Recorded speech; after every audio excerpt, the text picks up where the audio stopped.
திரு விஜய் அவர்கள் வந்து செய்தியாளர்களை சந்திக்காதது சரி. 40 பேர் செத்தா நான் என்னங்க செய்ய முடியும் ஒரு வார்த்தை சொன்னா எப்படி போய் நிக்கும் பாருங்க. 40 பேர் போனது யாருங்க சந்தோஷப்படுவாங்க? நல்ல வேளைங்க 40 பேர் செத்து போயிட்டாங்கன்னு சொல்லுவாங்களா? அரக்கன் ஏற்க மாட்டான். திட்டமிட்ட சதின்னு கோர்ட்டுக்கு போயிருக்காங்க, கோர்ட் முடிவு பண்ணும். ஆனா திரு விஜய் அவர்கள் செய்தியாளர் சந்திச்சுதான் பாத்துங்க ஒரு சைடு ஏற்கனவே முடிவாயிரும். Grand Royal Tours presents Behind Hoods Beyond the News with Rangaraj Pandey. இப்போ அவங்களோட எதிர்பார்ப்பு என்னவா இருக்குன்னா, நேற்று கரூரை விட்டு அவர் ஏன் போனாரு? நான் கேள்விப்பட்டது வந்து திரு விஜய் அவர்கள் அங்க இருக்க விரும்பினார். அவருடைய நிர்வாகிகளும் நலம் விரும்பி இப்ப இருப்பது நல்லது இல்லைன்னு சொல்லியிருக்காங்க. அவர் திருச்சியிலே தங்கிக்கிறேன்னு சொல்லியிருக்காரு, அதுவும் வேணாம்னு சொல்லியிருக்காங்க. சென்னை வந்த பிறகு திரும்ப நான் போறேன்னு சொல்லியிருக்காரு. காவல்துறை செயல் விசாரிக்கும் போது இல்லங்க பெர்மிஷன் கேட்கணும் திரும்ப இருக்காங்க. இல்ல எல்லா தலைவரும் போறாங்க, இல்ல சார் நீங்க போனா சென்சிட்டிவ் ஆயிரும், நம்ம வந்து கேட்கணும் அப்படின்னு சொன்னா திருப்பி அதுக்கு கேளுங்கன்னு இருக்காரு. So he tried to come back. அவர் வந்து அப்படி கல்லஞ்சமா இருப்பாரு நான் நிச்சயமா நினைக்கிறேன். எல்லாரும் விஜயை பார்க்க வந்து உயிரிழந்தவர்கள் தான். அப்ப அவருக்கு அந்த எண்ணம் இருக்குது, அதான் நான் கேள்விப்பட்டேன். இப்போ வந்து திரு விஜயை பார்த்து ஒருத்தர் ஒன்னால தானப்பா உயிர் போச்சுன்னு ஒருத்தர் சொல்லிட்டாருன்னு வச்சுங்க, அது வந்து மனதை உடைச்சிரும், இதயத்தை பிளந்துரும். அதனால வந்து இப்போ வந்து ஒரு டைலூட் பண்ணிட்டு போற சரி தான். But I know very strongly he was willing to come. Vijay அவர்கள் கைது செய்யப்படுவார்களா? A1 மாவட்ட செயலாளர் போடுறாங்க, A2 ஆனந்த போடுறாங்க, A3 தான் நிர்மல்குமார் போடுறாங்க. புரோட்டோகால் படி கூட இல்லன்னு சொல்லி சொல்லலாம். மற்றும் பலர்னு போட்டதனால நீங்க நாளைக்கு விஜயை சேர்க்க முடியும், நாளைக்கு நீங்க யாரோ ஒரு சேர்க்க முடியும். அப்ப இதற்கான காரணத்தை விசாரிப்பதற்கு காவல்துறைக்கு அதிகாரம் இருக்கிறது. நீதி விசாரணைக்கு என்ன தேவை வந்துச்சு? விஜய் தான் முழுக்க முழுக்க காரணம் அப்படின்னு அருணாச்சலேசனுடைய நீதியரசருடைய கண்டுபிடிச்சாங்க. என்ன செய்வீங்க? நேத்து நடந்த ஒரு குற்றச்சம்பவம் சரிங்களா, அதிகமா இறந்தது பெண்களும் குழந்தைகள். கரூர்ல மட்டும் 27,000 பேர் கூட்டுவாங்கன்னா MR விஜய் பாஸ்கர் கூட்டிடுவார். அது ஒரு பெரிய வித்தையா? நீங்க அந்த முட்டுச்சந்திரன் நடத்தி இருந்து கூட்ட காட்ட போறீங்கன்ற. அவங்க கேட்ட இடம் வேற, இவங்க கொடுத்த இடம் வேற அப்படிங்கிற விமர்சனங்கள் எல்லாம். கேட்ட இடத்தை விட கொடுத்த இடம் பெருசு. கொடுத்த இடம் தான் இதற்காகவே வைக்கப்பட்டிருக்கக்கூடிய இடம். 10,000 பேர் கேட்டிருந்தாங்க, 27 அகாமடேட் பண்ணிருக்காங்க. 27,000 பேர் அகாமடேட் பண்ணது இல்ல பிரச்சனை முன்கூட்டியே வந்தது, முன்கூட்டியே அனுமதித்தது, முன்கூட்டியே ட்வீட் போட்டது, அந்த கூட்டம் நிலை குலைந்து அலைபாய்ந்தது. இதுதான் பிரச்சனை. கொஞ்ச நாளைக்கு இதை ஒத்தி வைப்பாரு. இது வந்து அக்டோபர் மாத இறுதியில அவருடைய கூட்டங்கள் திரும்ப ஆரம்பிக்கும் நினைக்கிறேன். அது அங்கீகரிக்கப்பட்ட அது மாதிரி வெளியில இருக்கக்கூடிய மனைகள்ல பெரிய இடங்கள்ல கால் இடங்கள்ல கூட்டம் நடத்தக்கூடியதா இருக்கும். இதுல இன்னொரு விஷயம் என்னன்னா, இப்ப தாவேகாவினர் மதுரை பெஞ்ச் வந்துட்டு அணுகி இருக்கிறாங்கிறத பார்க்க முடியுது. அவங்க வந்து சதி இருக்கு அப்படிங்கறத சொல்லிட்டாங்க, எல்லாம் சொல்லிட்டாங்க. ஆனாலும் இன்னும் விஜய் அவர்கள் வெளியில வந்து சந்திக்கல, பத்திரிகையாளர்களை சந்திச்சிருக்கலாம். நேற்று ஏர்போர்ட்ல வந்து அத்தனை பேர் கேட்கறாங்க, அவர் பாட்டுக்கு போயிட்டாரு அப்படிங்கிற ஒரு குற்றச்சாட்டு திரு விஜய் அவர்கள் வந்து செய்தியாளர்களை சந்திக்காதது சரி. ஏன்னா ஒரு வார்த்தை தப்பா போனாலும் பெரிய பிரச்சனை. நீங்க பாத்தீங்க, நீங்களும் குறிப்பிட்டீங்க, லெஃப்ட்ல ஒரு 4-5 பேர் மயங்கி விழுறாங்கமா பிரச்சனை வந்தோடனே அவருக்கு தடுமாற்றம் வந்துருச்சு. அது வந்து அதை இப்படி எப்படி ஹேண்டில் பண்ண, நம்ம ஏதாவது தொடரணுமா வேண்டாமான்னு வந்துச்சு. சுருக்க பேசிட்டு போயிடும் நினைச்சாரு, அது இன்னும் பிரச்சனை ஆயிப்போச்சு சரிங்களா. அது பார்க்க முடியலங்கல. அதனால அவர் வந்து வெளியில வர்றாரு. நம்ம வந்து ஒரு கேள்வி கேட்கிறோம், நீங்க நிக்கிறீங்க நிக்கல சேர பண்ணீங்க, ஏன் ஓடி வந்துட்டீங்கன்னு ஒருத்தர் கேட்பாரு. உங்களுக்கு தைரியம் இல்லை, யாரோ ஒருத்தர் ஏதோ ஒரு கேள்வி கேட்கலாம். நம்ம பார்க்கணும், திரு நயினார் நாகேந்திரனை பார்த்து நீங்க தலைவரா அண்ணாமலை தலைவரான்னு கேள்வி எழுப்புறாங்க. இதை மாதிரிலாம் ஊடகம் போயிருச்சு. இது எப்படி இந்த மாதிரி எழுப்புறாங்கன்னு தெரியல. திமுக தலைவரை பார்த்து இப்படி கேட்டுருவாங்களான்னு தெரியல, அதிமுக பொதுச்செயலாளர் பார்த்து இந்த கேள்வி கேட்டுவாங்க, நரேந்திர மோடி பார்த்து இந்த கேள்வி கேட்டுவாங்க தெரியல. அப்ப வந்து எப்படி இந்த மாதிரி கேள்வி எழுப்புறாங்கன்னு தெரியல. அப்ப ஏதோ ஒரு வார்த்தை போய் அவர் ஏதாவது பதட்டப்பட்டு 40 பேர் செத்தா நான் என்னங்க செய்ய முடியும் ஒரு வார்த்தை சொன்னா ஒரு பேச்சு எப்படி போய் நிக்கும் பாருங்க. அதனால வந்து அந்த இடத்துல அவர் நேரடியாக மக்களை சந்திக்காமல் இருந்து செய்தியாளர் சந்திக்கும் சரி, அதுல குழப்பம் இல்லை. அதற்கு பிறகு வந்து செய்தி குறிப்பை வெளியிட்டிருக்கிறார். அதற்கு பிறகு இன்னைக்கு காலையில் செய்தி குறிப்பை வெளியிட்டிருக்கிறார். ஒவ்வொரு குடும்பத்துக்கும் 20 லட்சம் ரூபாய் அறிவிச்சிருக்காரு. காயம்பட்டவர்களுக்கு வந்து 2 லட்சம் ரூபாய் அறிவிச்சிருக்காரு. அவரால் செய்ய முடிஞ்சது சொல்லியிருக்காரு. இதற்கு விசாரணை வேணும்னு கேட்டிருக்காரு. அதான் சொல்ல, இது வந்து இயல்புல நடந்து இப்போ வந்து திட்டமிட்ட சதின்னு கோர்ட்டுக்கு போயிருக்காங்க சரிங்களா. கோர்ட் முடிவு பண்ணும். ஆனா திரு விஜய் அவர்கள் செய்தியாளர் சந்திச்சுதான் பாத்துங்க ஒரு சைடு ஏற்கனவே முடிவாயிரும். உங்களுக்கு புரியுங்களா? அப்ப வந்து நம்ம பார்க்கணும், திரு வன்னியரசர் வந்து விமர்சனம் பண்றார், மக்கள் மன்றத்தில் பதில் சொல்லாமல் நீதிமன்றத்தை நாடக்கூடிய முயற்சி என்ன அப்படின்னு. அது வந்து மத்திய அரசு காப்பாத்துங்கிற முயற்சி. இப்ப நீதிமன்றத்தை இழிவுபடுத்துறாரு திரு வன்னியரசு. நீதிமன்றத்துக்கு போனா மத்திய அரசு எப்படி காப்பாத்தும்? அது சிபிஐ விசாரணை கேட்கறதுனால அப்படி ஒரு விமர்சனத்தை வைக்கிறாரோ என்னமோ. நான் சொன்னேன், இப்ப பிரச்சனை நான் உங்களுக்கு சொன்னேன், தாவேகா மேல தப்பு இருக்குன்னு சொல்றேன் புரியுங்களா, தமிழக அரசு மேல தப்பு இருக்குன்னு சொல்றேன். தாவேகா தமிழக அரசு குற்றச்சாட்டுகிறது, தமிழக அரசு தாவேகா கூட நான் உங்களுக்கு ஏற்கனவே ஆரம்பத்தில் சொன்னேன், மா சுப்ரமணியன் நேரடியாக குற்றச்சாட்டு வைக்கிறார். தாவேகா நேரடியாக குற்றச்சாட்டு வைக்கிறது. உதயநிதி அவர்களும் அவர்கிட்ட போய் இந்த கேள்வி எல்லாம் கேளுங்க அப்படிங்கறத. அப்ப ரெண்டு பார்ட்டி, ஒருத்தர் கவர்மெண்டாவே இருக்கிறார். இப்ப நாம கவர்மெண்ட் மேல கேஸ் போடுறாங்க, அப்ப நீதிமன்றம் தான விசாரிக்கணும், ஏன்னா கவர்மெண்ட் தான பார்ட்டியே. அப்ப இந்த இடத்துல காவல்துறையும் தாவேகாவும் ஒரு ரெண்டு பார்ட்டியா இருக்கும்போது சிவி விசாரணை கேட்கறது இயல்பு தானே. அப்படிதான் நம்ம பாப்போம். ஜெயலலிதா சொத்து வழக்கு எதுக்கு வந்து கர்நாடகா மாற்றப்பட்டுச்சு, தமிழ்நாட்டுல நீதிபதிகளை நியாயமா பண்ண மாட்டாங்களா சரிங்களா. தாகிருஷ்ணன் கொலை வழக்கு எதுக்கு சித்தூருக்கு மாற்றப்பட்டுச்சு, தமிழ்நாட்டுல நீதிபதி விசாரணை ஒரு டிரான்ஸ்பரன்சிக்கா. உங்களுக்கு புரியுங்களா? அப்ப இங்க இருக்கக்கூடிய நீதியரசர்கள் சரியில்லை என்பது வெளிப்படையான விசாரணை நடந்து உத்தரவாதப்படுத்திருக்காங்க. அப்ப நம்ம வந்து தமிழ்நாடு அரசும் தாவேகாவும் மோதுகிற போது மத்திய அரசு விசாரணை பண்ணா ரெண்டு அவங்களை பொறுத்த நீங்க பொலிட்டிக்கலாவே யோசிங்களேன். சிபிஐ வந்து அப்பொலிட்டிக்கல்ங்கிற வேற விஷயம், பொலிட்டிக்கலா அவங்களுக்கு டிஎம்கேயும் பிடிக்காது தாவேகாவும் பிடிக்காதுல. ஒரு பேச்சுக்கு சொல்றேன், இப்படி யோசிக்க கூடாது. ஆனா உங்களுக்கு என்ன கிளாரிட்டி கிடைக்கணும்ல. இப்ப அதிமுகவுக்கும் தாவேக்காவுக்கும் சண்டை வந்துச்சுன்னா, சிபிஐ விசாரணை வந்துச்சுன்னா, நீங்க ஒரு கருத்து சார் என்ன சார் ஏடிஎம்கே பிஜேபி அலையன்ஸ்ல இருக்காங்க, பிஜேபி கவர்மெண்டோட சிபிஐ விசாரணை நடத்தா அதுக்கு தாவேக்காக்கு எதிராக சொல்லிட போறீங்களா, ஆதரவா சொல்லிட போறீங்களா? நீங்க ஏடிஎம்கே ஒரு லாஜிக் இருக்கு. டிஎம்கே எவ்வளவு வன்மமா திட்டுறாங்க பிஜேபி பாக்குறோம். அதே விஜய் அதே நாமக்கல் வரைக்கும் சொன்னார், சென்ட்ரல் கவர்மெண்ட் என்னங்க பண்ணிச்சு, ஒண்ணுமே செய்யலங்க அங்க சொல்லியிருக்காரு. இதை இப்படியும் கனெக்ட் பண்றாங்க. திரு அண்ணாமலை அவர்கள் வந்து தமிழக அரசின் மேல குற்றச்சாட்டு சுமத்துனதுனால திரு விஜய் அவர்களை வந்துட்டு அண்ணாமலை காப்பாத்துறாரு, அப்ப நீங்க உறவை பாத்துக்கோங்க அப்படிங்கிற குற்றச்சாட்டையும் இங்க முன் வைக்கிறாங்க. எப்படி பார்க்க முடியும்? நம்ம தாவேக்காவை எந்த சந்தர்ப்பத்தில் பிஜேபி ஆதரிச்சிருக்குது? பிஜேபியை தாவேக்கா எப்ப ஆதரிச்சிருக்கு சொல்லுங்க? அன்னைக்கு காலைல கரூர்ல சாயந்தரம் நடக்குது, காலையில நாமக்கல்ல திட்டுறாரு. திமுக கூட திமுக பாஜக மறைமுக உறவு வச்சிருக்கு, அதிமுக பாஜக நேரடி உறவு வச்சிருக்கு. அவர் ஆக்சுவலா பாத்தீங்கன்னா நாமக்கல்ல பிஜேபி மட்டும் தான் திட்டுறாரு, அதிமுகவை ஏன் கூட்டணி வச்சு திட்டுறாரு. திமுக மறைமுக ஆக்சுவலா திட்டினது யாரா? பிஜேபி கூட எப்படி கூட்டணி வைக்கலாம்? திமுகவை ஏடிஎம்கேவை பிஜேபி மறைமுக கூட்டணி வச்சிருக்கு திமுக. அப்ப எப்படி ஒட்டுவாங்க? இவர்களுக்கு வந்து தங்களை காப்பாற்றிக் கொள்ள ஆர்வம். அப்ப மடைமாற்ற முயற்சி, உங்களுக்குள்ள உள்கூட்டணி, உங்களுக்குள்ள உள்கூத்து. நான் கேட்கிறேன், இதுல பிரச்சனை யாரு பொறுப்பு எடுக்க முடியும்? தமிழக தானே பொறுப்பு எடுக்க முடியும். தமிழ்நாட்டில் யாராவது ஒரு பையன் அரசு பள்ளியில் படிச்சுட்டு ஒரு 100 மார்க் வாங்கிட்டாங்க, நான் தான் பண்ணேன்னு அமைச்சர் அன்பில் மகேஷ் போய் அப்படி வச்சிருக்காரு. அவருக்கு அந்த ஸ்கூலுக்கு என்ன சம்பந்தம்? அமைச்சர் தானே. அப்ப பொறுப்பு. அப்ப உள்ளூர்ல ஒரு காவல்துறை பிரச்சனை வந்து இது மாதிரி ஒரு 40 பேர் இறந்துருக்காங்கன்னா அப்ப பொறுப்பு கிடையாதா? அப்ப தமிழரசு மீது குற்றச்சாட்டு சொல்லப்படும். அப்ப தமிழரசு மேல குற்றச்சாட்டு சொல்றியே, தாவேக்காக்கு உனக்கு உள்குத்தானே, என்ன நியாயமற்ற போக்குது? கட்டாயமா தாவேக்கா மீதும் குற்றச்சாட்டு வைக்கப்படணும், தமிழக அரசு மீதும் குற்றச்சாட்டு வைக்கப்படணும். எது ட்ரிகர் பாயிண்ட் விசாரணையில் தெரிய வரும். இதுல பிஜேபி எங்க வரும்? இதுல அதிமுக எங்க வரும்? நாம் தமிழர் எங்க வரும்? என்ன புரியவே இல்லையா? திரு சீமான் அவர்கள் வந்து நேற்றும் பெருந்தன்மையா இந்த விஷயத்தை அணுகிருக்கிறாரு அப்படிங்கறத பார்க்க முடியும். இதுல அரசியல் செய்யணும்ன்ற ஒரு இது இல்லாம விஜய் அவர்களோட மனது எப்படி இருக்குங்கிறது எனக்கு தெரியும் அப்படிங்கறத சொன்னாரு. ஆனா இன்னைக்கும் வந்து யார் மேலேயும் குற்றச்சாட்டு வைக்காம பெருந்தன்மையா கடந்து போறது சரி? அப்படி சரியில்லை, அப்படி பண்ண முடியாது. பெருந்தன்மைக்கான நேரம் கடந்து விட்டது. நான் ஏற்கனவே முதல்ல குறிப்பிட்டது போல நேற்று சம்பவம் நடந்த உடனே எதை பற்றியும் யோசிக்கக்கூடாது. ஆம்பளையா பொம்பளையா மதமா இனமா குணமா சின்ன குழந்தை எதுவுமே, அந்த உயிரை எப்படியாவது காப்பாற்றுறதுக்கு தூக்கிட்டு ஓடிடணும். அதுதான் காவல்துறை செஞ்சது, அங்குள்ள நண்பர்கள் செஞ்சாங்க, ஆம்பளை செஞ்சாங்க. அதில் ரெண்டாவது கேள்வியே கிடையாது. யார் மிதிச்சா யார் இருந்தாங்களோ அப்புறம் தடயங்கள் போயிருமா, சாட்சிகள் போயிருமா, கேள்வியே கிடையாது. தடயங்கள் போனாலும் சாட்சிகள் அழிஞ்சாலும் முதல்ல தேவை அந்த உயிரை காப்பாற்றுறது. 40 நம்ம நேற்று நம்ம பேசும்போது 39, இப்போ நம்ம பேசிட்டு இருக்கும்போது 40 மாறிடுச்சு. இந்த எண்ணிக்கை அதிகரிச்சிடாமல் இருக்கணுங்கிறது தான் அந்த நேரத்தை அச்சமாக இருக்கணும். அப்போ வந்து முதல்ல விஷயம் மீட்பு, அது முடிஞ்சிருச்சு. இப்போ கரூரில் அந்த சாலையில் எந்த தடயம் கிடையாது, எல்லாம் கிளீன் பண்ணி அடுத்த வேலையை பார்க்க போயிட்டாங்க.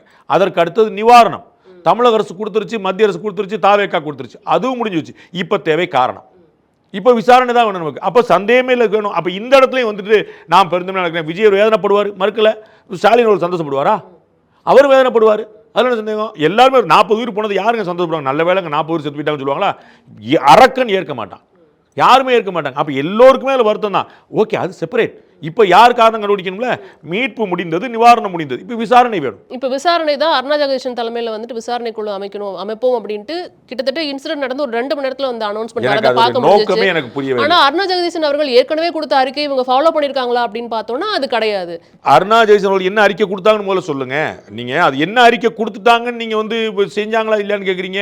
நீங்க ரஜினிகாந்த் அவர்களுக்கு சம்மன் அனுப்பக்கூடியவங்க நீங்க என்ன எதிர்பார்க்க முடியும்? ரஜினிகாந்த் அவர்கள் பேட்டி கொடுக்குறாரு. இப்போ நான் வந்து 4 விஷயம் பேசுறேன், நீங்க 4 விஷயம் பேசுறீங்க, உங்களுடைய சோசியல் மீடியா நீங்க 2 ட்வீட் போடுவீங்க, என்னங்க அராஜகமா இருக்குன்னு சொல்லுவீங்க.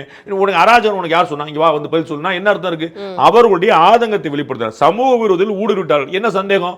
கலெக்டரேட்டுக்கு தீ வைக்கிறவங்களை நீங்க எப்படி சமூக ஆர்வலர் சொல்லுவீங்களா? அங்க வைக்க அவருக்கு முயற்சி நடந்துச்சா இல்லையா? கலெக்டர் ஆளுநர் தீக்கிறவங்க சாதாரண விஷயமா? ஒரு கட்டடமா கலெக்டர் அலுவலகம்? பாராளுமன்றத்தில் தாக்கல் நடத்தும் போது நம்ம ஏன் சண்டைக்கு போனோம்? பாராளுமன்றம் இன்னொரு கட்டடம் கிடையாது, இட்ஸ் நாட் ஏ பில்டிங். அது வந்து நம்முடைய இன்டெகிரிட்டி. அப்போ அதை பார்க்க நம்ம கலெக்டர் தீ பொருத்தப்படாங்கன்னா சமூக ஊடுருவாமல் எப்படி அங்கே வந்து அவ்வளோ பெரிய வன்முறை நடக்கும்? எவ்வளோ பஸ்ஸுகள், எவ்வளோ குடியிருப்புகள் நிரப்பி வைக்கப்பட்டனோ இல்லையா? எந்த போராளி நியாயமான காரணங்களுக்காக போராடுறவன் ஸ்டெர்லைட்டோடைய ஊழியர் குடியிருக்கூடிய குடியிருப்புகளை போய் நெருப்பு வைப்பான்? அவன் போராட்டக்காரனா இருப்பானா? சமூக ரீதியாக எல்லாமே எப்படி இருப்பான்? அப்ப அதை பத்தி பேச வேண்டாமா? அதை சொன்னதுக்காக ரஜினிகாந்த் சம்பந்தம், ரஜினிகாந்த் பார்க்க நீங்க வேற முயற்சி பண்ணணும். அதுக்கு வந்து நீங்க இப்படி பண்றீங்க, எனக்கு ஒன்றும் புரியவில்லை. இல்ல, முக்கியமான காவல்துறை தலைவர்கள் மீது குற்றச்சாட்டு வச்சிருந்தாங்க. ஆனா இன்னைக்கு திமுக ஆட்சியில் அவங்க தான் உயர் பதவிகளில் இருக்கிறாங்கிறதுக்காக அதான் நான் சொல்ல வர்றேன். ஆணையம் எந்த ஆணையம் வச்சு? ஜெயலலிதா மேல ஆணையம் வச்சிருந்தாங்க அவருடைய மரணத்துக்கு. சரி, ராஜீவ்காந்தி மரணத்துக்கு ஆணையம் வச்சிருந்தாங்க. எந்த நீங்க பாருங்க, சந்துரு அவர்கள் தலைமையில பள்ளி கல்வியில கலவரம் நடக்காம தடுக்கிறது ஒரு ஆணையம் போடுறாங்க, அது வேற.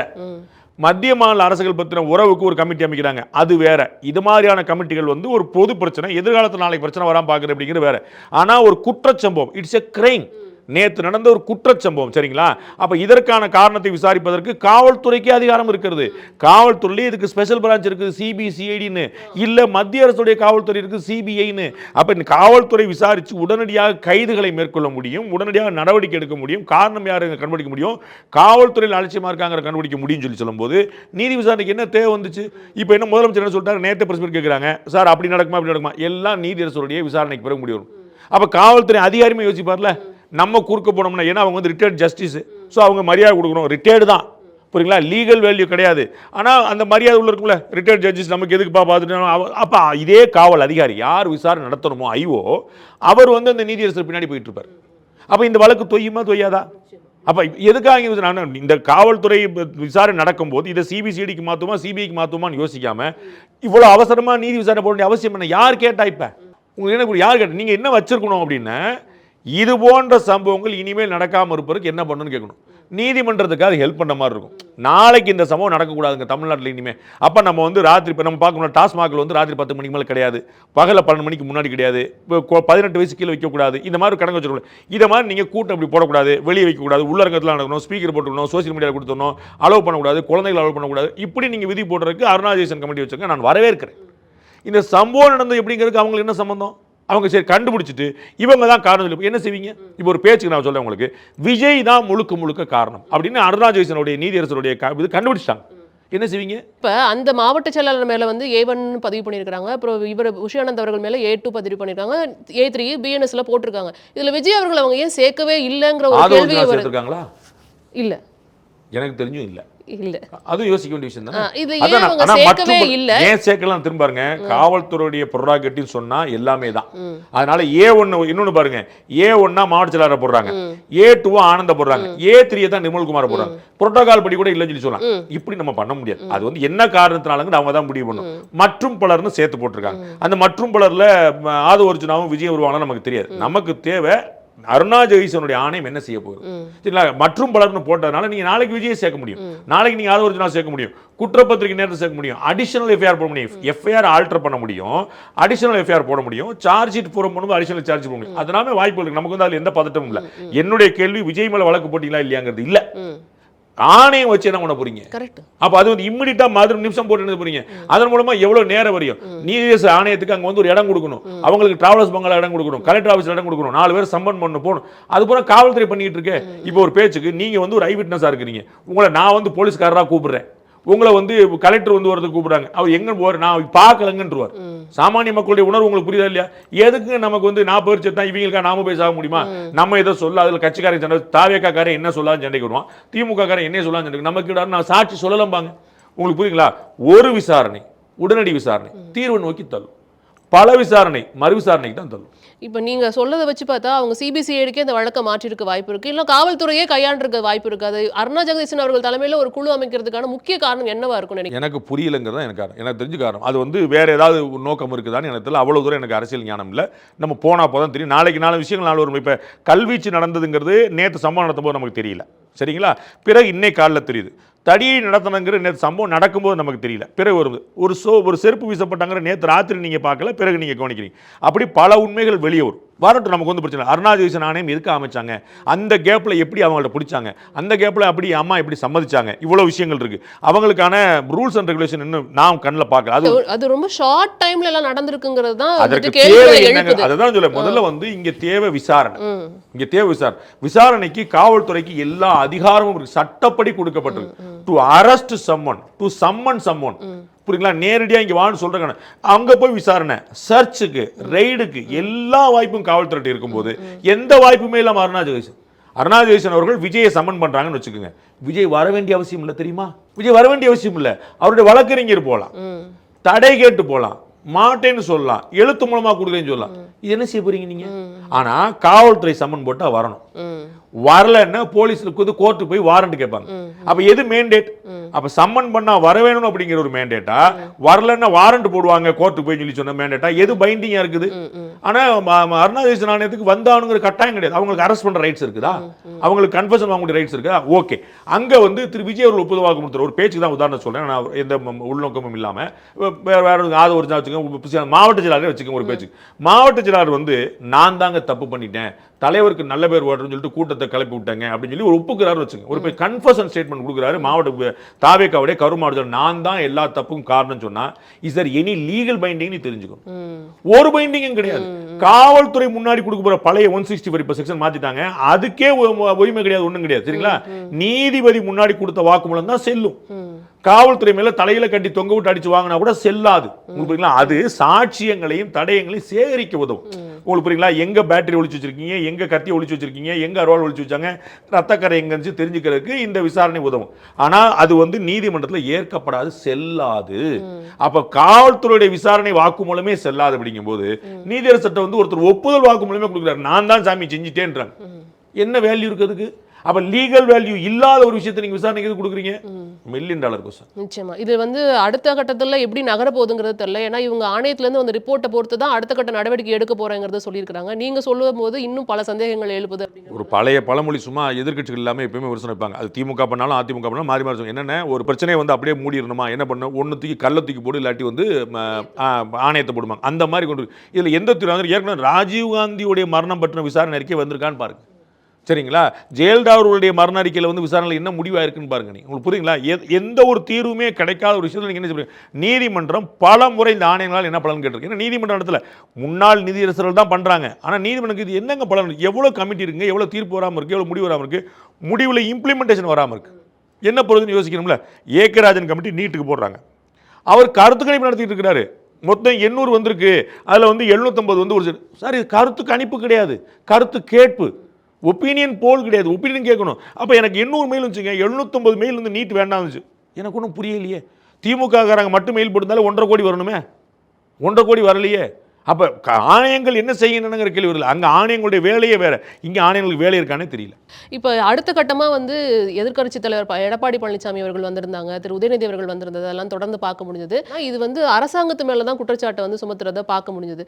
அவரோட ஸ்டாண்டை பற்றி நீங்கள் என்ன நினைக்கிறீங்க சார்? இதெல்லாம் செஞ்சுதான் ஆகணும், இழப்பீடெல்லாம் கொடுத்துதான் ஆகணும் அப்படிங்கிறதுல அரசாங்கத்து மேலே குற்றச்சாட்டு வைப்பதற்கான நியாயமான காரணங்கள் இருக்கின்றன. தாவேகா மீது வச்ச குற்றச்சாட்டுகள் நியாயமான காரணங்கள் இருக்கு. 2 பேருமே அதில் பொறுப்பு தான். யார் காரணம்ங்கிறது நம்ம பார்க்கணும். ஒருத்தர் அடிச்சிருப்பார், அதை விசாரிச்சீங்கன்னா அவரை கெட்ட வார்த்தையில் இன்னொருத்தர் திட்டிருப்பார், கெட்ட வார்த்தையில் திட்டனால அடிச்சிருப்பார். அப்ப அடிச்சது குற்றம்னு வரும். ஆனா விசாரிச்சா அவர் திட்டினால அடிச்சார்னு வரும். உங்களுக்கு புரியல? அப்ப விசாரணைக்கு பிறகு தான் தெரியும். நம்ம வந்து 2 பேர் தான் சம்பந்தப்பட்டவர் 2 பேர். சரிங்களா? இதுல ஒன்னு அரசு மீது, இன்னொன்னு தாவேகா மீது. 2 பேர் தான் சம்பந்தம். 2ல யாருங்கிற விசாரணை எதிர்க்கட்சி தலைவர் இந்த மாதிரி கேள்விகள் எழுப்பணும். இது ஏன் நான் கேட்கிறேன் அப்படின்னா, திரு மா சுப்பிரமணியன் அவர்கள் வந்துட்டு இதுல அரசியல் பண்றாரு திரு எடப்பாடி அவர்கள்னு சொன்னார். அதனால தான் அரசியல் பண்ணணும். முன்னாள் முதலமைச்சர் வந்து அரசியல் பண்ணாம அவியலா பண்ணுவாங்கன்னு கேட்டிருக்கிறாரு. இன்னாள் முதலமைச்சர் கேட்டிருக்காங்க, அரசியல் பண்ணாம அவியலா பண்ணுவாங்க. அரசியல் பண்ணணும். அதுல என்ன அரசியல் கட்சின்னு வச்சுட்டு அரசியல் பண்ணாம என்ன பண்ணுவீங்க? கட்டார் தான் சொன்னேன். நீங்க வந்து திரு சீமான் சொன்னதுக்காக தான் சொன்னேன், திரு மாசு சொல்றதுக்காக தான் சொல்றேன். அரசியல் பண்ணாம பண்ண வேண்டிய வேலை 24 hours முன்னாடி முடிஞ்சிருச்சு. மீட்புலை நிவாரணத்தில் அரசியல் கூடாது. புரியுங்களா? 10 லட்சம் கொடுக்கலாமா, 5 லட்சம் கொடுக்கலாமா, எவ்வளவு முடியுமோ கொடுத்துருங்க. ஆண்களுக்கா பெண்களுக்கா கேள்வியே கிடையாது, குழந்தைகளுக்கா ஒரு கேள்வியே கிடையாது. யாரை மீட்கணும் உடனே தூக்கிட்டு போயிடும். உங்களுக்கு புரியுங்களா? காவல்துறை கையில தூக்கிட்டு போகுது, ஆம்புலன்ஸ் வேணுமா, ஸ்ட்ரெச்சர் வேணும், உடனே தூக்கிட்டு ஓடுறா, காப்பாற்றணும் பிள்ளை. இதுதான் நோக்கம். அங்க கேள்வியே கிடையாது. இப்படி தூக்கிட்டு போகும்போது 2 தடையும் அழிஞ்சிருச்சுங்க. இல்ல இப்ப பேசாதீங்க, இப்ப செல்போன் விழுந்துருச்சுங்க, வீடியோ, அதெல்லாம் அப்புறம். முதல்ல அந்த குழந்தையை காப்பாற்றணும், அந்த உயிரை காப்பாற்றணும். ஆனா இப்ப அது இல்லை. இப்ப கேள்விகள் கேட்க வேண்டிய நேரம், பதில் தெரிய வேண்டிய நேரம். எதிர்க்கட்சி தலைவர் சொன்னது மிகச்சரி. இதுல ஊடகங்களோட செயல்பாடுகள் எப்படி இருக்கு நீங்க நினைக்கிறீங்க? நான் தெரிஞ்சுக்கணும். இனிமே தான் பார்க்கணும். நேத்துல இருந்து இன்னைக்கு வரைக்கும் லாஸ்ட் 24 ஹவர்ஸ்ல ஒன்றும் பெரிய ப்ராப்ளமேட்டிக்கா இல்லை. ஊடகங்கள் வந்து திரு விஜய்க்கு வந்து ஒரு பெரிய பூம் கொடுக்க நினைக்கிறாங்க, அது வந்து பெரிய பூஸ்ட் கொடுக்க நினைக்கிறாங்க. அது வந்து வரலாறு காணாத கூட்டம்ங்கிறது வந்து தொடர்ந்து அந்த பிம்பத்தை கட்டமைச்சாங்க. அதை திரு சீமான் இன்னைக்கு விமர்சனம் பண்ணாரு. நீங்க தொடர்ந்து அதை காட்டிட்டே இருக்கீங்கன்னா அதன் மூலமா 4 பேருக்கு வந்து பார்க்க ரொம்ப ஆச்சரியமா அவரை மீறி ஒரு உதாரணம் சொன்னார். ஜல்லிக்கட்டை காட்டிட்டே இருந்தீங்க, அதன் மூலமாக ஜல்லிக்கட்டுக்கு 4 பேர் பங்களிக்கணும், போய் பார்க்கணும், 4 பேருக்கு 6 வந்து போனாங்கன்னு சொல்லிட்டு அந்த கூட்டம் வந்து என்ன கூட்டங்கிற நான் முதல்ல சொல்லியிருந்தேன். அதை வந்து கடுமையாக விமர்சனம் வச்சிருந்தாங்க. இப்போ திரு சீமானே அவரை மீறி சொல்லியிருந்தாரு, ஜல்லிக்கட்டை ஃபுல்லாக காட்டிகிட்டே இருந்தீங்க, அப்போ நம்ம போய் பார்க்க போவோம் அப்படின்னு 4 பேர் போவாங்க அப்படின்னு. அதே மாதிரி தான் இங்கே வந்து நீங்கள் வந்து விடிய காட்டிட்டே இருக்கீங்க. அது அந்தந்த ஊடகங்களுடைய உரிமையை நம்ம வந்து அதை செய்ய முடியாது. அவர்கள் வந்து கொடுக்கக்கூடிய பூஸ்டப் இருக்குது பாருங்கள், அது எம்ஜிஆர் மாதிரியான அது மிகை. சரிங்களா? ஆனால் லாஸ்ட் இந்த டிசாஸ்டர் நடந்ததுலேருந்து இப்போ வரைக்கும் ஊடகங்கள் வந்து தப்பு பண்ணாங்க, அத்துமீறல் தான் நான் கருதல. இனிமே என்ன பண்ணுறாங்கன்னு நம்ம பார்க்கணும். இதில் கடந்த 2 கேம்பெயினில் வந்து அவர் சரியான நேரத்துக்கு இங்கேருந்து கிளம்புனாரு அப்படிங்கிறத பார்க்க முடியுது. ரீச் ஆன டைம் வந்து டிலே தான் அப்படிங்கிறதுல வந்துட்டு எந்த இதுவும் கிடையாது. ஆனால் இந்த தடவை கிளம்புனதே டிலேங்கிறது தான் இங்கே வந்து 2 கூட்டம் பார்த்துட்டாங்க, 2 இடங்கள்ல வந்து கூட்டம் பார்த்துட்டாங்க. கொஞ்சம் இவங்க வந்துட்டு ஓகே வந்துருவாங்க பார்த்துக்கலாம், எப்பொழுதும் போல தான் அந்த கூட்டம் நடக்கும்ன்ற ஒரு இதுக்கு போயிட்டாங்களோ. திரு விஜய் அவர்களால் கட்டுப்படுத்தியிருக்க முடியுமா என்றால் முடியும். நான் உங்களுக்கு ஏற்கனவே சொன்னேன், தாவேக்க ஆரம்பித்து விட்ட பிறகு விக்கிரவாண்டி மாநாடு முடிந்த பிறகு கொடைக்கானல ஜனநாயகன் பட ஷூட்டிங் எப்படி போனார்? அவர் மறுநாள் காலையில் போயிருக்கணும். இத்தனைக்கும் கொடைக்கானல் வந்து மலை ரோடு, சிங்கிள் ரோடு, குண்டூசி வளைவு, வளைவுகள் விளையாடக்கூடிய அங்கே எப்படி போனார்? ஒரு கார் முன்னாடி இருந்தால் ஒரு நாளுக்கு போயிருக்க முடியாது. அப்போ முதல் நாள் ஷூட்டிங் பிளான் பண்ணி மறுநாளில் போயிருக்கணும். திறந்த வேனில் போனார் ஜம்முன்னு. நீங்கள் மலை ஏறும்போது நீங்கள் பார்த்தீங்கன்னா ஓப்பன் ஜீப்பில் போனார். எப்படி போனார்? எப்படின்னு பிரச்சனை, பின்னாடி 4 பைக் தான் போச்சு. அப்போ விஜய்க்கு அவ்வளோதான் செல்வாக்கா? உங்களுக்கு புரியுங்களா? ஜனநாயகன் பட ஷூட்டிங் இப்போ தானே வருது, இனிமேல் தானே வரப்போகுது.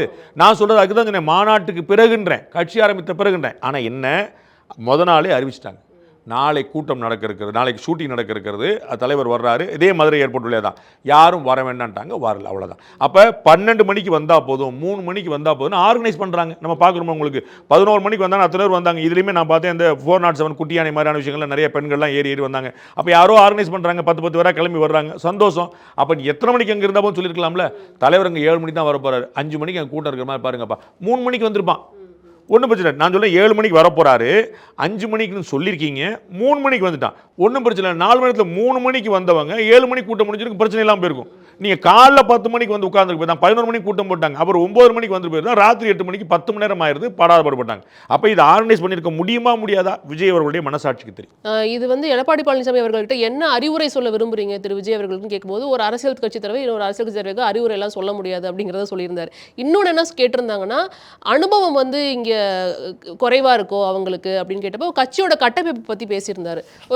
ஒரு அரசியல் தலைவர் வராரு அப்படின்னா அவங்களுக்கு ஏற்கனவே தெரியும், எப்படி இருக்குங்கிறது ஏற்கனவே தெரியும், அது இங்கே இல்லைங்கிற மாதிரி ஒரு விஷயத்த சொல்லியிருந்தார். அதை நீங்கள் எப்படி அது திரு சீமான் அவர்கள் குறிப்பிட்டிருந்தார். கட்டாயமாக வந்து அது அனுபவத்தில் தரக்கூடிய அளவு குழப்பம். ஆனால் அந்த அனுபவம் இல்லாமலே என்ன சொல்கிறேன், அதே அனுபவமற்ற திரு விஜய் தான் ஜனநாயகன் ஷூட்டிங் ஆள் வர வேண்டாம்னார். அன்னைக்கு அவருக்கு அனுபவம் வந்துருச்சுல்ல. அப்போ இங்கே நான் ஆள் வர வேண்டாம்னு சொல்ல, பெரும் கூட்டம் வரட்டும், அது ஒரு மிரட்சியை ஏற்படுத்தட்டும், எதிர்கட்சிகளுக்கு வந்து வயிற்றுல புளிய கரைக்கட்டும். அதில் அது கட்சி ஓட்டு வாங்குறக்கா வந்திருக்கு, மக்கள் முன்னாடி நிற்கிறக்கா வந்திருக்கு, எல்லாத்தையும் எனக்கு அதில் குழப்பம் இல்லை.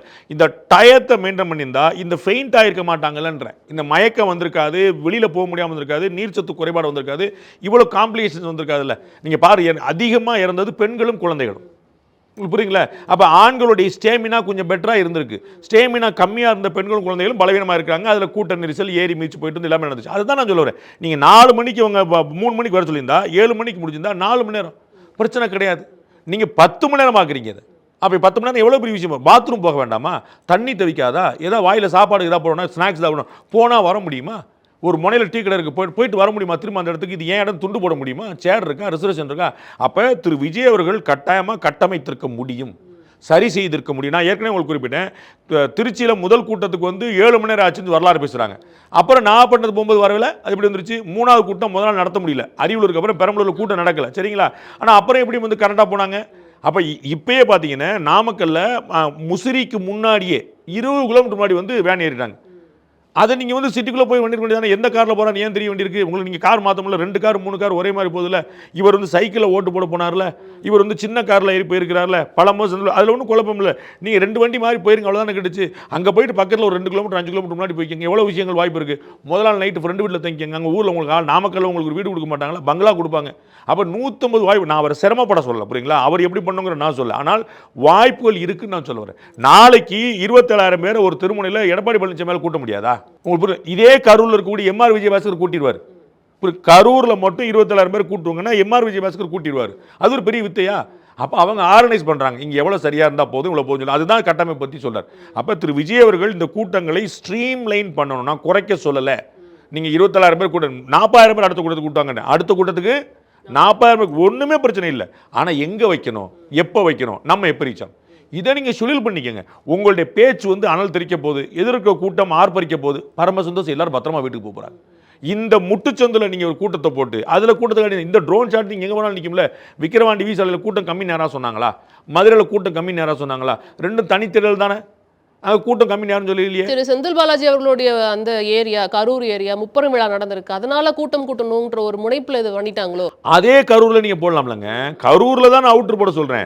கரூர்ல நீங்க வந்து பஜார்ல தான் போடுவேன்னு ஏன் கிளம்புறீங்கன்னு நான் கேட்கிறேன். அது காவல்துறையால் அனுமதிக்கப்பட்ட இடம் தான். கம்யூனிஸ்ட் கட்சியில இருந்து பெரிய திடல்ல வந்து நீங்க பண்ணலாங்கிற ஒரு இதையும் கொடுத்துருக்காங்க, இதையும் கொடுத்துருக்காங்க. அதான் சொல்றேன், கம்யூனிஸ்ட் கட்சிக்கு வந்து பாவம் அவங்களுக்கு இந்த தெருமுனை போதுமானது. ஆனா விஜய் போன்ற கட்சிகளுக்கு தெருமுனை போதாது. அவ்வளவுதான் நான் சொல்றேன். பெருங்கூட்டம் கூட்டுதுல நீங்க வந்து அந்த சிட்டிக்குள்ள தான் பண்ணுங்கிற அவசியம் இல்லைன்ற. இந்த கூட்டம் நீங்க பாருங்க, 7 மணி நேரமா காத்திருந்த கூட்டம் ஒரு 4 கிலோமீட்டர் தள்ளி வந்திருக்காதா? நீங்க 7 மணி நேரமா அங்க கூட்டம் நிக்குது. உங்களுக்கு தெரியும் அந்த கூட்டத்துல 70% ஏதோ ஒரு வாகனத்துல வந்திருப்பாங்க. ஒரு 30% அக்கம் பக்கத்தில் நடந்து வந்திருப்பாங்க. 70% பைக்ல, கார்ல, 2 வீலர்ல, 4 வீலர்ல 407 எடுத்துட்டு இங்கேயோ எடுத்துப்பாங்க. அப்ப இங்க வந்தவங்க இன்னொரு 100 அடி தள்ளிட்டு போயிறாங்க. அவ்வளவுதானே வந்துட போறாங்க. அங்க ஒன்றும் பிரச்சனை இல்லை. அப்ப எல்லாருக்கும் பத்திரமா இல்ல. நீங்க அந்த முட்டுச்சந்திர நடத்தி என்ன கூட்டம் காட்ட போறீங்கன்ற. if I'm not wrong, சென்னையில வந்து அவுட்டர்ல வந்து வட சென்னை பக்கத்தில் தங்க சாலைன்னு ஒன்று இருக்கு. ரொம்ப சின்ன சந்து. கூட்டங்கள்லாம் சேஃபாக இருக்குன்னு அங்கே போட்டுருவாங்க. ஏன்னா அங்கே ஒரு 500 பேர் கூட்டினா கூட்டம் மாதிரி தெரியும், பயங்கரமான கூட்டமாக இருக்கும். அப்போ ஒரு நல்ல வேலைக்கு நம்ம 1000 பேர் வந்தாங்கன்னா கூட்டம்லாம் நிற்போம், வீடு சைடெலாம் நிற்பாங்க, பெருங்கூட்டம். அந்த மாதிரி சின்னதாக போட்டால் ஒன்றும் பிரச்சனை இல்லை. அப்போ இப்படி காட்ட போகிறல, உங்களுக்கு கூட்டம் காட்டணும், வாங்க வெளியே போடுவோம். என்னப்பா மாநாடு மாதிரி ஒவ்வொரு கூட்டம் நடக்குன்னு சொல்லுவோம். உங்களுக்கு புரியுங்களா? கூட்டம் மாநாடு மாதிரி இருந்தால் பெருசு தானங்க. மாநாடு கூட்டமாக போகக்கூடாதுல்ல. கூட்டம் மாநாடு இருந்தால் ஒவ்வொன்றும் பெரிய. நான் சொல்ல இதே கூட்டத்தை கூட்டுங்கன்றேன், இதே கூட்டத்தை இதே சொல்லிப்படியே போங்கன்றேன். நீங்கள் கூட்டத்தை குறைச்சிட்டு நீங்கள் தமிழ்நாடு முழுக்க ஒரு மாதத்துக்கு ஒன்றுலாம் போக சொல்ல. நான் கூட்டத்தை குறைக்க சொல்ல, எண்ணிக்கையை குறைக்க சொல்ல, அவருடைய கூட்டங்கள் எண்ணிக்கையும் குறைக்க சொல்ல, வர்ற கூட்டத்துடைய எண்ணிக்கையும் குறைக்க சொல்ல.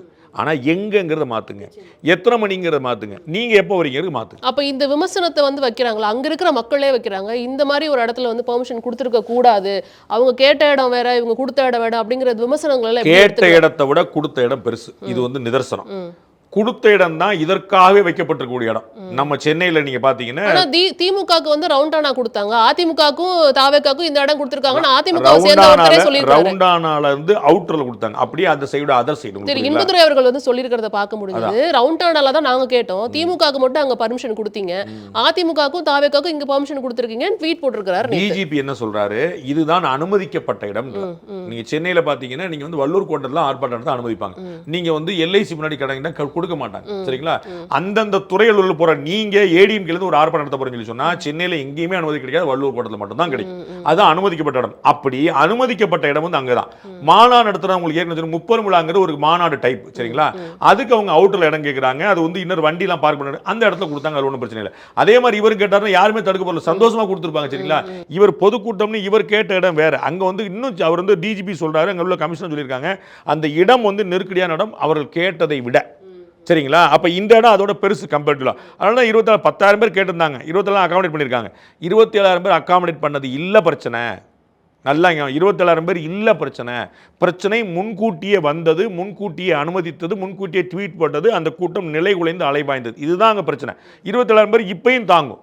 புரியுங்களா? அதில் பிரச்சனை இல்லை. அந்த ஏன் நிலை குலைந்தது கூட்டங்கிறத விசாரிக்க வேண்டிய விஷயம். இங்கே டைவர்ஷன் ஆயிடுச்சு. திரு செந்தில் பாலாஜி அவர்கள் வந்து கரூரில் வந்து அவர் பேசினது இது பார்க்க முடிஞ்சது. அவர் எப்படிலாம் பேசினார், அந்த பாடலெல்லாம் பாடி வந்துட்டு செந்தில் பாலாஜி அவர்களை வந்து நேரடியாக வந்துட்டு ஒரு இங்கே வந்து விமர்சனம் செஞ்சாருங்கிறத பார்க்க முடியுது. ஆனால் அதை பற்றி விமர்சனங்கள் இப்போ இல்லை ஊடகத்தில். இது வந்து டைவர்ட் ஆயிடுச்சு இந்த இஷ்யூனால. டு டைவர்ட் திஸ் இந்த பாலிடிக்ஸ் நடந்ததா அப்படின்னு கேட்குறாங்க. அது வந்து நம்ம அது விசாரிக்க வேண்டிய. நான் ஏற்கனவே சொன்னேன், செந்தில் பாலாஜி அவர்களை வந்து நம்ம வந்து அதெல்லாம் கிடையாதுங்கன்னு சொல்லிட முடியாது. ஏன்னா local car highly influenced personality. Supreme court பேசுது, ஏங்க இவ்வளவு பெரிய இன்ஃப்ளூயன்ஸ் பர்சனா நீங்க மினிஸ்டர் வச்சிருக்கீங்க, என்னங்க நினைச்சிட்டு இருக்கீங்க? சுப்ரீம் கோர்ட் கேக்குது. எல்லாருக்கும் தெரிஞ்சிருக்கு அவருடைய இன்ஃப்ளூயன்ஸ் என்ன அப்படிங்கிறது.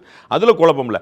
ஆனா அவருக்கு ஏதாவது ரோல் இருக்கான்னு நாம உட்காந்து பேச முடியாதுல்ல, அது நியாயம் இருக்காதுல்ல. அப்ப நீதிமன்றம் தான் விசாரணை வந்து எல்லா வாய்ப்புகளும் தடியடி நடத்தப்பட்ட சதியா, மின்வெட்டு சதியா, கல்வீச்சு செய்தது யார், இதெல்லாம் விசாரிக்க வேண்டிய விஷயம் தான். 3 மணிக்கு முன்னாடி வந்து அனுமதிச்சது யார்? காவல்துறை செயல். அதையும் விசாரிக்கணும்ல. ஏன் வந்து அவர் வந்து 7 மணிக்கு வந்தார், ஏன் 11 மணிக்கு ட்வீட் போட்டார், இது எல்லாமே விசாரணைக்கு உட்படுத்தப்பட்ட விஷயங்கள். செந்தில் பாலாஜிக்கு தொடர்பு இருக்குதா இல்லையாங்கிறத விசாரணை அமைப்புகள் முடிவு பண்ணுமே தவிர பாண்டேவோ நீங்களும் அல்ல. நிச்சயமாக இதுல வந்து திரு விஜய் அவர்களோட நடவடிக்கை அடுத்த கட்டம் என்னவா இருக்கும்? ஏன்னா அவர்கிட்ட பல்வேறு எதிர்பார்ப்புகள் அவர் கட்சியை சேர்ந்தவர்கள் மத்தியிலே இருக்கிறத பார்க்க முடியும். கொஞ்ச நாளைக்கு இதை ஒத்தி வைப்பாரு. இதை வந்து அக்டோபர் மாத இறுதியில் அவருடைய கூட்டங்கள் திரும்ப ஆரம்பிக்கும்னு நினைக்கிறேன். அந்த அக்டோபர் மாதம் முழுக்க விட்டுட்டு அந்த இறுதியில் வந்து ஆரம்பிக்கலாம். அது அங்கீகரிக்கப்பட்ட அது மாதிரி வெளியில் இருக்கக்கூடிய மனைகளில் பெரிய இடங்களில் கால் இடங்களில் கூட்டம் நடத்தக்கூடியதாக இருக்கும்.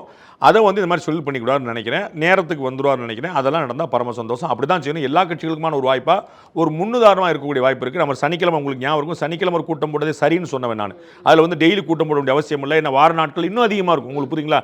அந்த கடையில் இப்போ நீங்கள் பார்த்தீங்கன்னா சனிக்கிழமையில பாதி பேருக்கு லீவ் இருக்கும் இயல்பில். முதல்ல அரசு ஊழியர்களுக்கு விடுமுறை, வங்கிகளுக்கு விடுமுறை, பள்ளிகளுக்கு விடுமுறை. அப்போ வந்து முதல்ல நிறைய பேர் வீட்டில் இருக்கக்கூடிய வாய்ப்பு இருக்குது. அதில் கொஞ்சம் பிரச்சனைகள் கம்மி. நம்ம அந்த மாதிரி நீங்கள் பார்த்தீங்கன்னா விடுமுறை நாட்கள் திருட்டு கம்மியாக நடக்கும். உங்களுக்கு புரியுங்களா? ஏன்னா வீட்டில் ஆள் இருப்பாங்க. இதெல்லாம் இயல்பு. விடுமுறை நாட்கள் ஆக்சிடென்ட் கம்மியாக நடக்கும். வீட்டில் ஆள் இருப்பாங்க. விடுமுறை நாட்களில் தற்கொலை கம்மியாக நடக்கும். ஏன்னா வீட்டில் ஆள் இருப்பாங்க. உங்களுக்கு புரியுங்களா? இது பல விஷயங்கள், இதெல்லாம் ப்ரூவன் டேட்டா. அப்போ அந்த மாதிரி இருந்துச்சுன்னா ஒன்றும் பிரச்சனை கிடையாது. அப்போ வந்து இந்த இடத்துல ஆட்கள் கூட்டம் அதிகமாக இருக்கும். வேடிக்கை பார்க்க வந்தவங்க, ஸ்டாரை பார்க்க வந்தவங்க. அப்போ ஒரு விடுமுறை நாட்கள் வந்து கூட்டம் வைக்கிறது ரொம்ப சரி. இப்போ தேவை என்னென்னா சனிக்கிழமை இல்லை, ஊருக்குள்ளே வச்சது பிரச்சனை. அப்போ ஒரு மாதம் அவர் ரீஸ்ட்ரக்சர் பண்ணிவிட்டு எங்கெங்கே போகலாம், இதே சனிக்கிழமையில் அவர் கூட்டம் தொடரலாம். 2 கூட்டத்தை குறைச்சாரு, 3 கூட்டமாக மாற்றலாம். அதற்கான நல்ல வாய்ப்பு இருக்குது. என்னென்ன தனித்தனி இப்போ வந்து ஒரு மாதம் கேப் பொழுதுல அதில் ஒரு 4 ஊர் மிச்சமாகும்ல, அதையும் சேர்த்தே கவர் பண்ணிட முடியும் தயக்கம் இல்லாமல். அப்போ என்ன செய்யணும்? வெளியூரில், கரூரில் அவுட்டரில், ஈரோடு போகிற வழியில், நாமக்கல் போகிற வழியில் ஒரு பெருந்திரள் வாடகைக்கு எடுக்கிறோம். அங்கே உட்காந்து நம்ம கூட்டம் போடுறோம், முடிஞ்சு வச்சுக்காது, ஒரு பிரச்சனை கிடையாது. அப்படியே நாமக்கல் போகிறோம், அப்படியே சேலம் போகிறோம், அப்படி நீங்கள் 4 ஊர் போங்க. அந்தந்த ஊரில் நீங்கள் பேக் பண்ணி வச்சுருங்க, ஒரு பிரச்சனை கிடையாது. 10,000 பேர் 27,000 பேர் அங்கே ஒரு நல்லா இருக்குமே. 27,000 பேர் ஒரு சதுரத்துக்கு வந்தாங்கன்னா ஈஸி க்ரௌடாக இருக்காதுல்ல. நீங்கள் ட்ரோனில் போட்டாலும் வலுவாக தானே இருக்கும். அதில் வந்து ஒன்று குழப்பம் இல்லையே. அங்கே போட்டால் மக்கள் வருவதும் போவதும் ஈஸியாக இருக்கும், இவரே வருவதும் போவதும் ஈஸியாக இருக்கும். இது நீங்கள் வந்து அடுத்த கட்ட நடவடிக்கையை பற்றி சொல்கிறீங்க. இப்போ அவங்களோட எதிர்பார்ப்பு என்னவா இருக்குன்னா, நேற்று கரூரை விட்டு அவர் ஏன் போனார், நீங்கள் செய்தியாளர் சந்திக்காம இருக்கிறது கரெக்ட் தான் அப்படிங்கறத சொன்னீங்க. அங்க வந்து பார்த்திருக்கணும், அந்த குடும்பத்தினருக்கு வந்து ஆறுதல் சொல்லியிருக்கணும், வீடியோ போட்டிருக்கணும் அப்படிங்கிற மாதிரி பேசுறாங்க. நான் கேள்விப்பட்டது வந்து திரு விஜய் அவர்கள் அங்கே இருக்க விரும்பினார். அவருடைய நிர்வாகிகளும் நலம் விரும்பி இப்போ இருப்பது நல்லது இல்லைன்னு சொல்லியிருக்கிறாங்க. அவர் திருச்சியிலேயே தங்கிக்கிறேன்னு சொல்லியிருக்காரு, அதுவும் வேணாம்னு சொல்லியிருக்காங்க. சென்னை வந்த பிறகு திரும்ப நான் போகிறேன்னு சொல்லியிருக்கிறார். நான் கேள்விப்பட்டது ஃபர்ஸ்ட் ஹேண்ட் இன்ஃபர்மேஷன், உள்ள கொஞ்சம் தெரிஞ்சவர்கள் சொன்னது. சென்னைக்கு வந்த பிறகு திரும்ப நான் போகிறேன் இருக்கார். இல்லைன்னு இருக்காங்க, அனுமதி கேட்கணும்னு இருக்காங்க. திரும்ப காவல்துறை செயல் விசாரிக்கும் போது இல்லைங்க பெர்மிஷன் கேட்கணும் திரும்ப இருக்காங்க. இல்லை எல்லா தலைவரும் போகிறாங்க, இல்லை சார் நீங்கள் போனால் சென்சிட்டிவ் ஆயிரும், நம்ம வந்து கேட்கணும் அப்படின்னு சொன்னால் திருப்பி அதுக்கு கேளுங்கன்னு இருக்கார். So he tried to come back. அது வந்து அவர் வந்து அப்படி கல்லஞ்சமாக இருப்பார் நான் நிச்சயமாக நினைக்கல. எனக்கு வந்து அதில் ஒரு பொட்டு கூட எனக்கு அப்படி தோணவே இல்லை. அது வந்து கட்டாயமாக பெரிய தோணும். ஏன்னா வந்தவர்கள் அத்தனை பேருமே அவருக்காக உயிர் கொடுத்தவர். ஆக்சுவலி சொல்ல போனால் சரிங்களா, அதில் வந்து குழப்பமே இல்லை. அவரை பார்க்க வந்தவங்க அவருடைய ரசிகர்களோட தொண்டர்கள் 1-2 பேர் பொதுமக்களாக இருந்திருக்கலாம், கட்சி தொடர்பு. ஆனால் எல்லாரும் அவரை பார்க்க வந்தவங்களும் எந்த செகண்ட் தான் கிடையாது. யாரும் நான் ரோட்டில் போயிட்டு இருந்தேங்க திடீர்னு ஒருத்தர் வந்து அடிச்சு போயிட்டாருங்கிறது இல்லை. எல்லாரும் விஜயை பார்க்க வந்து உயிரிழந்தவர்கள் தான். அப்போ அவருக்கு அந்த எண்ணம் இருக்குது, அதுதான் நான் கேள்விப்பட்டேன். ஆனால் இந்த சிச்சுவேஷன் ரொம்ப எமோஷன் பீக்காக இருந்தனால மணிப்பூருக்கு வந்து உடனடியாக பிரதமர் போகல. புரியுங்களா? இப்போ போனார். ஏன் போல இல்லாமல் நான் வந்து சொன்னேன், நான் அப்பயே சொன்னேன், அதே தான் இங்கே சொல்கிறேன். நீங்கள் வந்து பிரதமருக்கு வேற சொல்லிட்டு நான் விஜய்க்கு வேற சொல்கிறேன் இல்லை, அதுதான் சொல்கிறேன். பிரதமர் உடனடியாக மணிப்பூர் போகாமல் இருந்து சரி.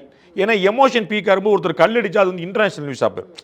இப்போ வந்து திரு விஜயை பார்த்து ஒருத்தர் ஒன்னால தானப்பா உயிர் போச்சுன்னு ஒருத்தர் சொல்லிட்டான்னு வச்சுங்க, அது வந்து மனதை உடைச்சிரும், இதயத்தை பிளந்துரும். அதனால் வந்து இப்போ வந்து ஒரு டைலூட் பண்ணிட்டு போகிற சரி தான். But I know very strongly he was willing to come. அவர் வந்து நேற்றே தொடர விரும்பினார், இன்று திரும்ப வர விரும்பினார். நலம் விரும்பிகள் நிர்வாகிகள் தடுத்துட்டாங்க, வேண்டாம் வேற ரசாபாசமாக நம்ம பேசணும். போலீஸும் அப்படி தான் அட்வைஸ் பண்ணியிருக்குன்னு that is what I was told. அடுத்தடுத்த கட்டங்களுக்கு பிறகு ஒரு நேர்காணலை சந்திக்கலாம் சார். நன்றி. Behind Notes Beyond the News with Rangaraj Pandey, title sponsor Grand Royal Tours. உங்க ஒவ்வொரு ட்ரிப்பையும் ஸ்வீட் மெமரிஸ் ஆக்க Grand Royal Toursக்கு வாங்க. Grand Royal Tours presents Behind Notes Beyond the News with Rangaraj Pandey.